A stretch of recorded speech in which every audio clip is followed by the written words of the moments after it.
Hey guys, what's up? I'm going to be talking a little quieter because my parents are in bed. But I was kind of bored, didn't know what to do, so I thought I would show you my Xbox 360 collection of 2014 February. I haven't really got a huge amount um, of like new ones, but I thought I'd show you my collection anyway, just as an update from when I last showed you last year and that. Um, but yeah, this is February, so if I get like a bunch of new games later on, then I might do another update later on in the year. But anyway, this is the first collection video of 2014, and it'll be on my Xbox 360. So the first of all, I still have Xbox Live Arcade Unplugged. I still play this quite a bit because it has Geometry Wars. It has Bejeweled 2, and Wiki Fable of Souls. The other ones I don't actually play them much, like the card ones, but they're the other ones I mainly play. It's pretty good if you want to pick it up in that. Knight's Contract for the 360. I got this for Christmas. I haven't actually played this yet because I haven't set up my 360 since before Christmas, so I haven't played this yet, but I've heard some good things about it. That's why I asked for it, and yeah, I got it in a nice little case as well, so that's pretty cool.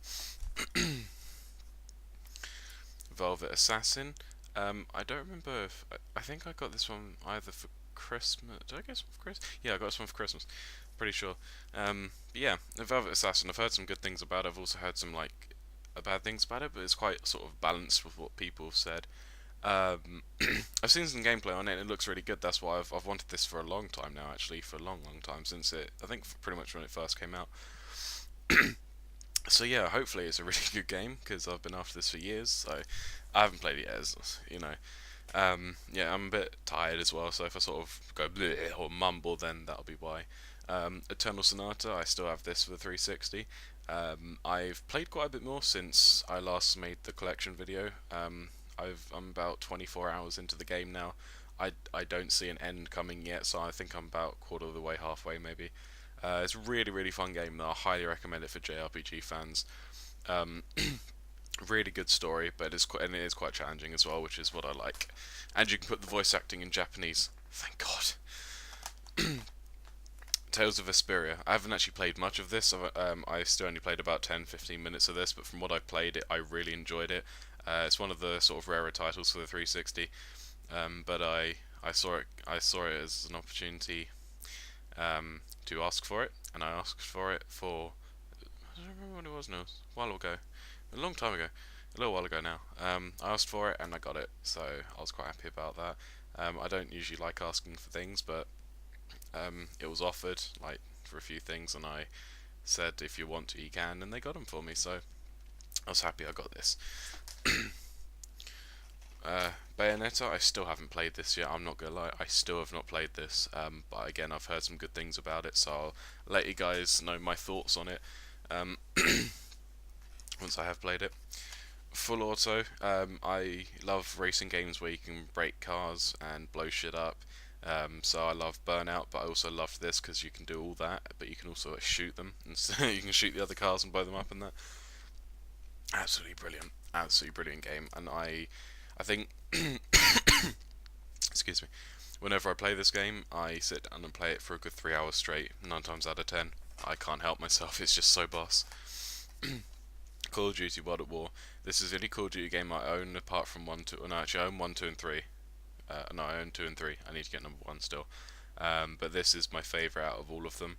I don't actually like any of the others much. This is the only one that I actually like of the modern ones. 2 and 3 are pretty good, and I haven't played 1 for a long, long time, so I don't actually remember. I still have Sega Mega Drive Ultimate Collection. I've played the shit out of this. I've unlocked nearly all of the extras on this now. I've only got like 1 or 2 to unlock. I think when I first played this, I sat down and played for a good 4 or 5 hours. Fucking loads of games on here, and it's just like it brings me back to when I played on my Mega Drive around my brother's house and that. So good. It's such good games on there. I highly recommend you get that. It's also on PS3 as well, which I might be getting it for as well, because I can.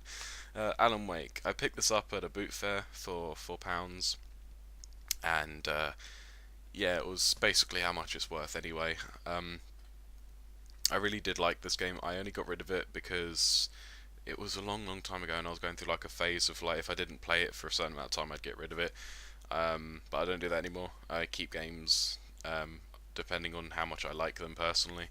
There's actually like a pile of shit there that I don't want anymore because I've either completed it and don't want to play it again, or I've played it, it's not very good, you know, that sort of thing. But this is one of those games that I will keep because it is really, really, really good.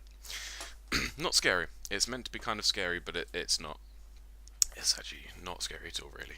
But it's fun. It's fun nonetheless. Mafia 2. I haven't played much of this. Again, I've only played about an hour and a half of this, but from what I played of it so far, I'm actually really enjoying it and really getting into it. The first Mafia game was shit, I'm not gonna lie. People that like that game, fair enough, I'm not saying you can't like it. I'm just, my personal opinion is the first game wasn't very good. But this game is very good so far, so I'll be looking forward to continuing that. Sorry, it's just my PS2's on at the moment and my controller's sitting on the end of my bed.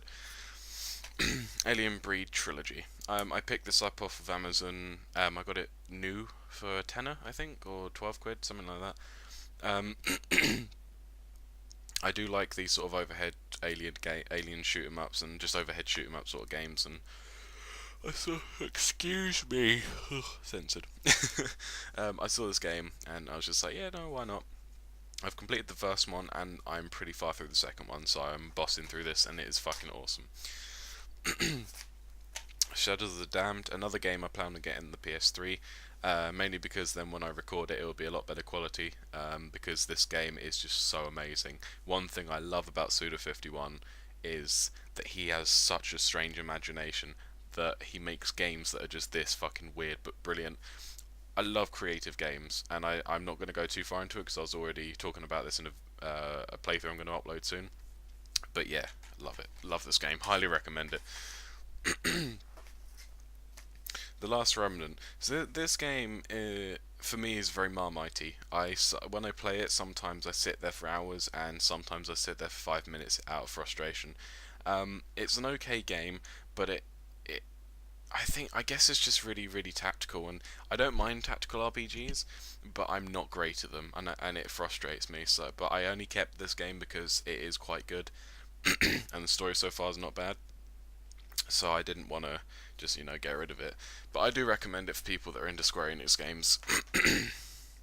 Dead Rising. What's to say about it? This game's just pretty damn cool. When I first got this game, this copy I bought myself, because the original copy that I had, I got rid of ages ago. But I picked it up again because I really, really wanted it. And when I first played this game, I sat down 5 hours playing it straight, and then I was playing it the next day and the next day. It was basically, I had Resident Evil 4 syndrome, as I called it, because when I first got Resident Evil 4, that was the only game I played for about 4 months, pretty much. So yeah, I played this game for a long ass time, so I'll be getting back into that again because it's really, really good. Dead Rising 2, I got this one given to me because I did have it on the PS3, but then I got rid of the PS3 version because no one played it anymore, and I just thought, sod it. But I got this given to me, and I didn't want to refuse it because I love the Dead Rising series. It's just a shame they've exclusived the newer one to just Xbox One, but that's alright because it looks really fun, and I will one day get an Xbox One anyway. So, but yeah, no, pick this up if you have a 360 or PS3. The first one is on multiple consoles as well. The first one's on the Wii, and it uses the Resident Evil 4 engine, and it's also on 360. Splatterhouse. I only picked this one up. I'd heard of the older games, and I played them briefly, and they were okay. I saw some gameplay on the older ones. I picked this up, and I got addicted immediately. There are things about this game that fucking piss me off. Like some of the enemies, they hit you once and take pretty much half, if not all, of your health away.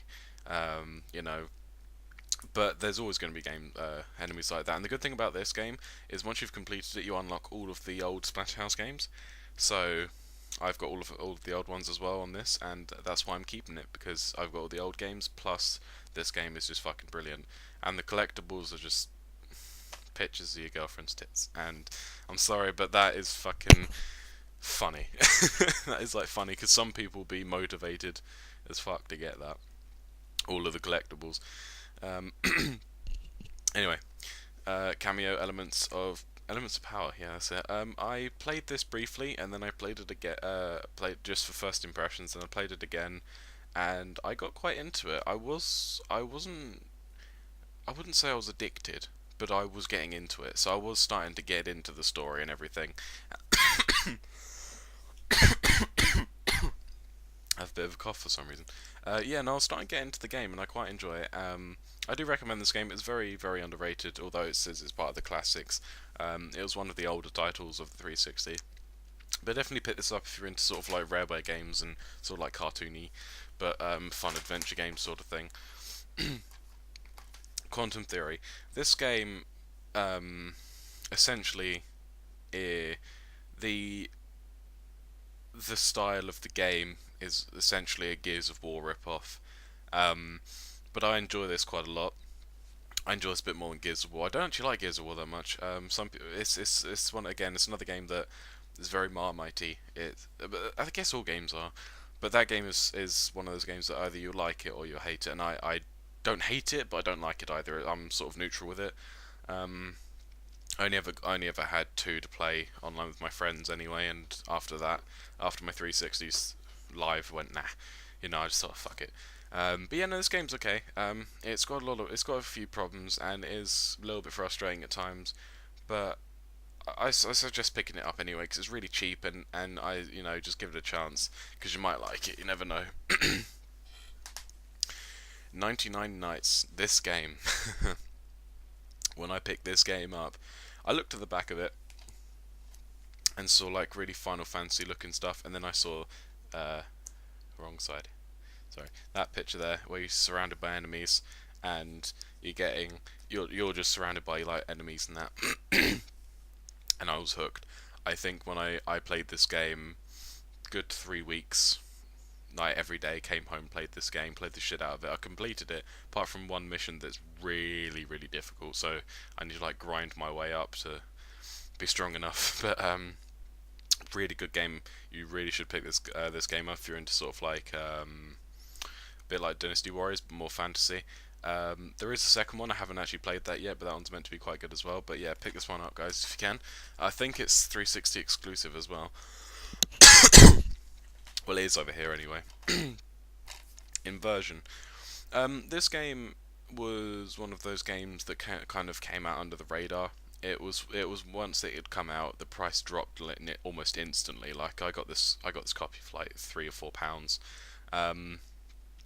Again, it's kind of like a little bit of a rip off of Gears of War, but again, I like it a lot more than Gears of War. It's got an interesting concept. I think it just wasn't polished enough. I mean, I'm not saying all games should be polished, but it didn't have that sort of little, touch. But it had the addiction factor. This game was fucking brilliant. The story, kind of, the story was done before, but it was still a fun game, and there were only some moments that annoyed me. There wasn't like continuous moments. So I suggest you pick this up because it is quite a good game, and it's really cheap. So even if you're disappointed, you're not like wasting a bunch of money on it. Crysis II. I've completed this game. I didn't really follow. Sorry, stuff that's annoying me. I didn't really follow the story much because it just wasn't engaging. The story did not engage me whatsoever, but the gameplay was fucking brilliant. I loved the gameplay and I loved the graphics of this game. As I said, the story didn't really keep me hooked, but the gameplay did. Um, But yeah, no, I suggest you pick this up anyway. If you've never played the Crysis games, this one's fair enough because it kind of explains what happens in the older ones and the older one and stuff like that. But I don't really have much to say about it because I've completed it and like I'm just playing it for the achievements now, pretty much. Splinter Cell Conviction. This was a story that I was immersed in. I'm not a big fan of the older games. I tried playing some of them today, like the older ones, like Chaos Theory, and I just couldn't. I just didn't want to. I was playing it, I was just like, no, I can't. This is just terrible. I mean, don't get me wrong. The older games are probably good for a lot of people, but for me, I don't like it personally. So the older games can go away. Basically, but this one was a really good one. You may call me one of those people that isn't into sort of patient stealth, more sort of action shooty revenge Hollywood style shit like this one's been called basically. That's not true because Metal Gear Solid you know, but Metal Gear Solid was done a lot better, in my opinion. But it depends what kind of thing you're into, whether you're into this sort of stealth or Metal Gear Solid sort of stealth. Anyway, I'm going off on a tangent now, but yeah, this game very good. I loved it, and I'm going to go through it on realism when I do a playthrough of it. So that's going to be interesting. Borderlands. I got this for £4, and I only picked it up because I didn't. I didn't actually acknowledge this game for a long time because I looked at it and just said it's like a Fallout ripoff, but with like more boundaries. Um, in other words, I didn't give it a chance whatsoever. And then I saw it for £4, and I thought, I'll give it a chance.